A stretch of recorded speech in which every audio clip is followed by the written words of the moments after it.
Cette COP, elle est entre deux COP très importantes, celle de l'année dernière à Dubaï, qui avait négocié une transition hors des énergies fossiles, et la COP de l'année prochaine qui aura lieu à Belém, au Brésil, qui sera l'occasion de faire un bilan 10 ans après l'accord de Paris. Alors cette COP, elle est appelée la COP Finance. Pourquoi? Parce que la question fondamentale cette année est celle du financement pour l'adaptation au changement climatique, notamment dans les pays en développement. Alors l'enjeu principal de cette COP, c'est que les États riches doivent se mettre d'accord sur un montant mobilisé par an à destination des pays en développement pour les aider à réduire les gaz à effet de serre et à s'adapter au réchauffement climatique.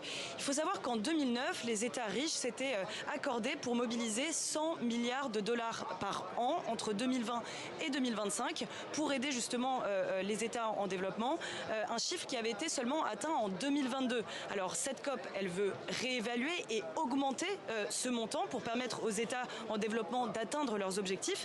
Certains pays du Sud estiment qu'il faudrait 1 000 milliards de dollars par an, soit un montant 10 fois plus élevé.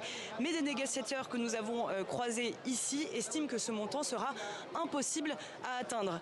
Donc, en résumé, ce qui va se jouer ici à Bakou est de savoir combien les pays riches vont mettre sur la table, qui va financer et par quels moyens ils vont mettre en place cette aide pour les pays en développement dans un contexte international, il faut le rappeler, très compliqué entre les conflits en Ukraine et à Gaza, un contexte économique mondial morose et bien sûr la réélection de Donald Trump il y a à peine une semaine aux États-Unis, un homme ouvertement climato-sceptique.